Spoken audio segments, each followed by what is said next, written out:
Shawn Ray spent the better part of 4 decades saying things that most people in professional bodybuilding chose not to say.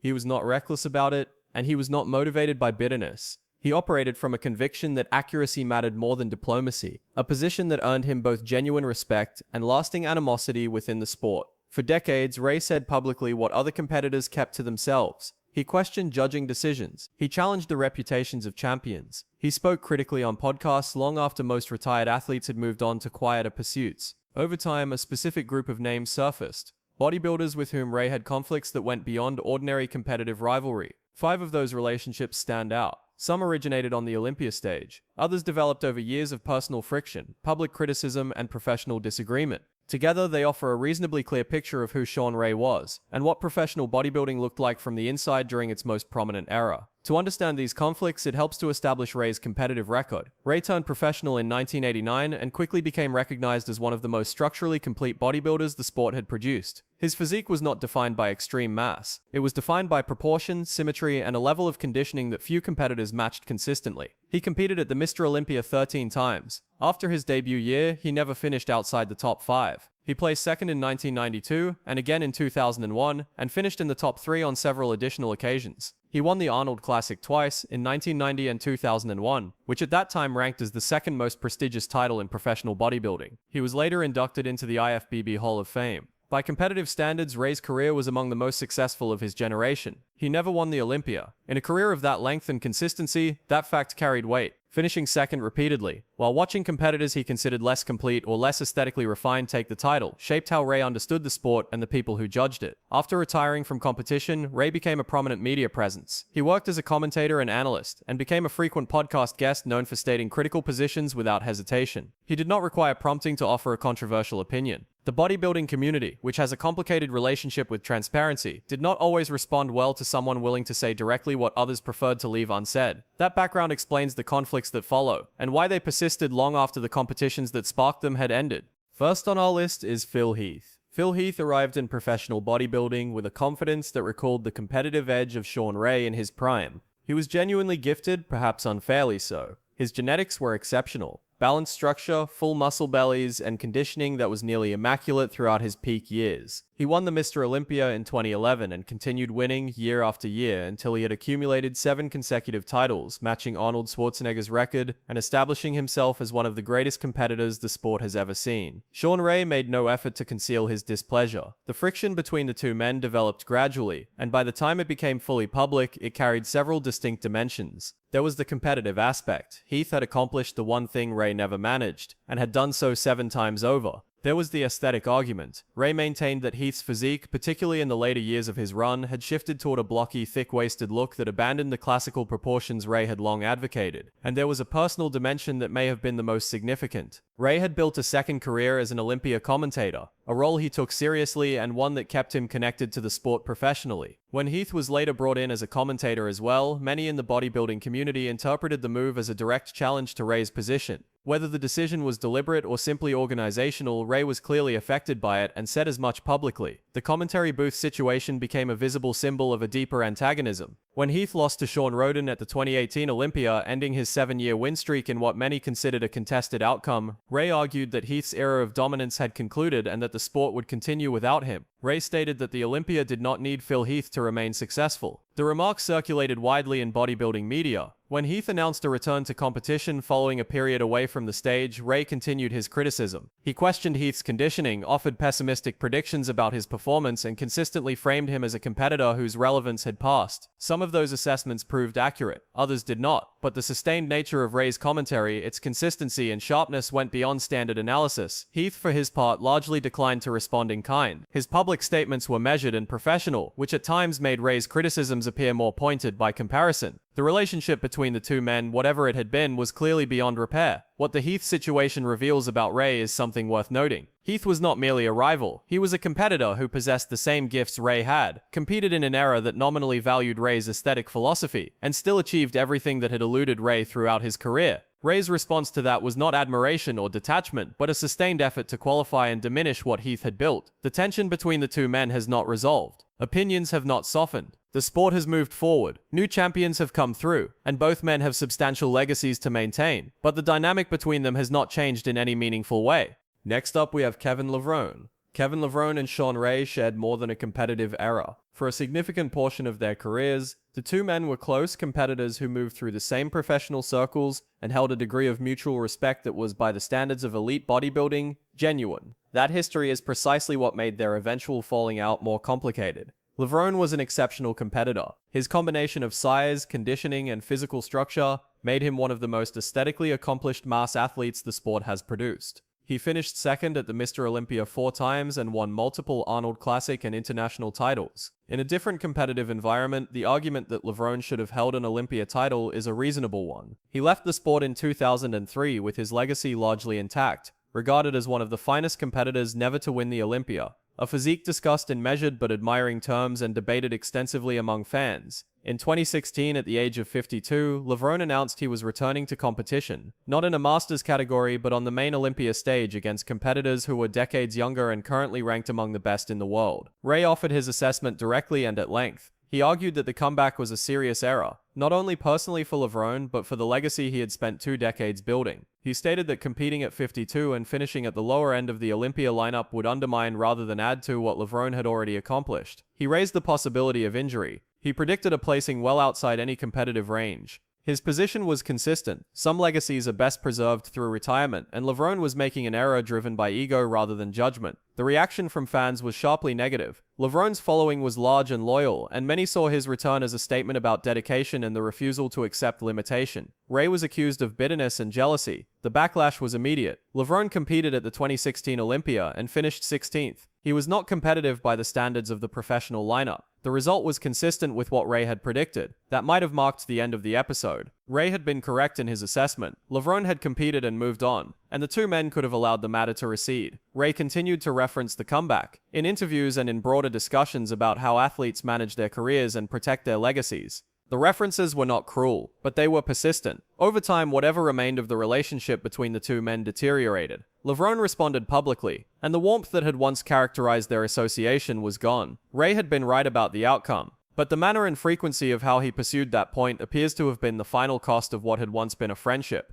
Number 2. Lee Priest. The relationship between Shawn Ray and Lee Priest has always operated differently from Ray's other rivalries. Unlike the Levrone situation, which carried some underlying warmth, the dynamic with Priest has been cold, personal, and unresolved. Lee Priest is one of the most recognized and divisive figures in bodybuilding history. The Australian-born competitor turned professional at 16 and was competing at the sport's highest levels before most of his peers had established their training programs. His physique was exceptional, arms that appeared outsized even by professional standards, a degree of muscularity that tested the boundaries of his competitive weight class, and a smaller frame that made every proportion appear more extreme. Priest was also, by temperament and conduct, a poor fit for the buttoned-up professional culture of 1990s IFBB bodybuilding. He was outspoken and indifferent to the political calculations that most elite competitors understood as necessary. He said what he thought and behaved accordingly. At one Arnold Classic, he appeared in a Halloween-themed costume, a decision that divided the bodybuilding community and resulted in a suspension later lifted.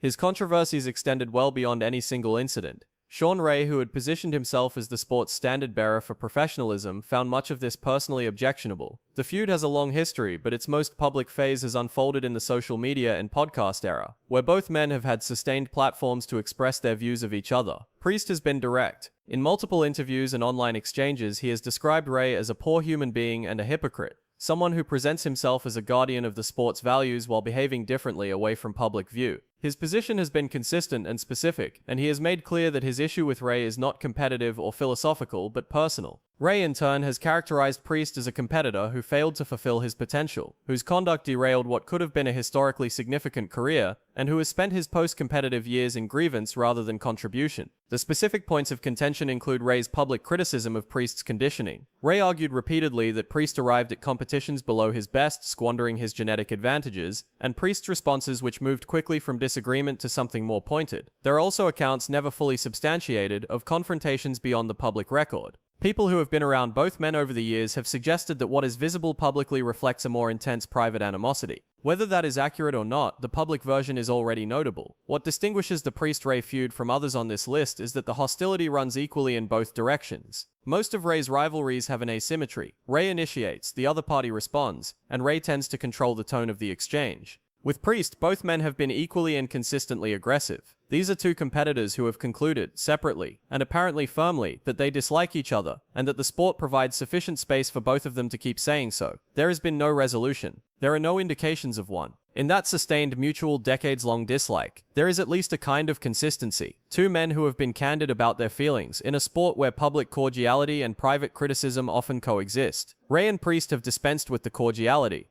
Number 1. Dorian Yates. This is the rivalry that defined Shawn Ray's competitive career, shaped his public identity, and became the framework through which most of the bodybuilding world understood him, both as a competitor and as a person. Shawn Ray and Dorian Yates. Aesthetics against mass. A California competitor known for proportion and finish against a Birmingham-based athlete who approached the sport with a singular focus on accumulating muscle. The rivalry played out on the largest stage in bodybuilding over 6 consecutive years. From Ray's perspective, it ended the wrong way every time. Yates arrived in professional bodybuilding with a physique that redefined what the sport considered possible. He was larger than observers expected for someone at his level of conditioning, and leaner than seemed likely for someone his size. In 1992, he won his first Mr. Olympia title, and the competitive landscape of the sport shifted accordingly. Ray finished second that year. He spent the following years attempting to reverse that result. He was unable to. Yates won 6 consecutive Olympia titles between 1992 and 1997. Despite multiple challenges, multiple controversies, and repeated instances where observers argued that other competitors, including Ray, had presented comparable or superior packages, Yates was not displaced. Ray consistently placed in the upper rankings during the Yates era, but never advanced beyond second position. His criticism of Yates was sustained and specific. Ray argued that Yates prioritized size over aesthetics in a way that distorted the judging criteria of the sport. He argued that Yates's physique, however impressive in terms of sheer mass, lacked the proportion and symmetry that the Olympia was designed to reward. He made this argument publicly, repeatedly, and to many different audiences, that a physique as structurally imperfect as Yates should not have been placed above a physique as complete and refined as his own. The conflict reached a particular intensity during years when Yates competed through significant injuries. In 1994, Yates tore his left bicep before the Olympia and competed regardless, the injury visible during the show. He won. Ray questioned publicly how a physique compromised by injury could be placed above a competitor arriving in peak condition, and he directed those questions at the judging panel without diplomatic softening. In 1996, Yates came to the Olympia stage in the weakest condition of his championship run. His conditioning was visibly below his own standard, and his injuries had accumulated to a degree that his preparation could not fully offset. A number of observers believed that both Ray and Nasser El Sombati had presented better packages that year. The judges placed Yates first, giving him his 5th title. Ray made his disagreement known, publicly and emphatically, in a manner that generated significant coverage across the sport. Yates responded in kind, both during his competitive years and in interviews conducted long after his retirement. He described Ray as a persistent source of irritation in his professional life. He also acknowledged that Ray's criticism served as motivation, that it drove him to be more precise in his preparation, to ensure that when he stepped onto the stage there was no viable basis for the judges to place anyone else ahead of him. That is a notable admission from a 6-time champion, that his most vocal critics' attacks contributed to his own performance. It indicates that even Yates, who projected near-total confidence throughout his competitive career, registered Ray's criticism at some level, and that the rivalry carried psychological weight beyond the competitive. Ray may have won that dimension of the contest, in the sense that he occupied Yates's attention and contributed to his preparation. Yates won everything else. He won the titles, the trophies, and the reputation as the most dominant bodybuilder of his era. A competitor who won through injuries, through aging, and through sustained opposition. That reality, that Ray was consistent in his argument about aesthetics, consistent in his position on what the sport should be rewarding, and still did not win, is what makes this rivalry the central conflict of his career. Being correct about a standard is not the same as being the beneficiary of it. The trophy is awarded by judges, and judges made their decisions regardless of what the competitor in second position believed he deserved. Ray held that belief for 6 years. He expressed it publicly. He became one of the most prominent and contentious figures in the sport, in part because of how intensely he held it. He never won the title.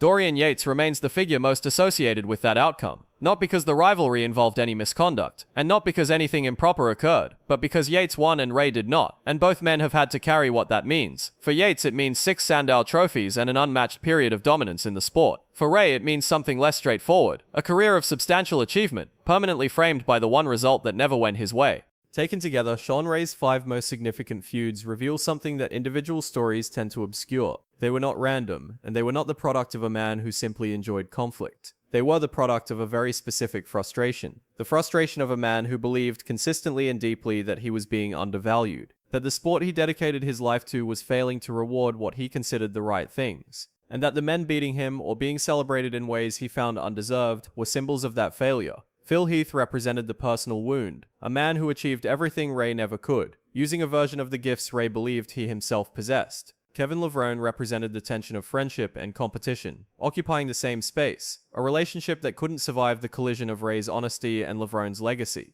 Lee Priest represented everything Ray believed was wrong, with how the sport applied its own standards. An athlete Ray felt received more grace and admiration than his professionalism warranted. And Dorian Yates represented the central defining injustice of Ray's career. The man who took the one thing Ray wanted most, year after year, in ways Ray could never fully accept. These feuds made Shawn Ray prominent in ways his physique alone might not have. They made him essential viewing, essential listening, essential reading in the bodybuilding community long after his competitive career ended. He became the sport's most consistent source of controversy and candor at the same time, a combination that is genuinely rare. But they also reflect a cost. A career of sustained argument, of public conflict with former friends and respected rivals, of insisting on being right in an arena where being right is defined by whoever holds the judges' scorecards, that shapes how a person is remembered. Shawn Ray will be remembered as one of the greatest physiques in bodybuilding history. He will also be remembered as the man who spent decades ensuring everyone knew exactly what he thought of the people who beat him. Whether that combination leaves you admiring him or exhausted by him probably says as much about you as it does about him. Because in a sport full of carefully managed images and politically convenient silences, there is something of genuine value in a man who says what he means and means what he says, even when it costs him friendships and burns bridges. Shawn Ray had 5 enemies. He chose them carefully, he maintained them loudly, and he made sure the bodybuilding world never forgot a single one of their names. In that, at least, he got exactly what he wanted.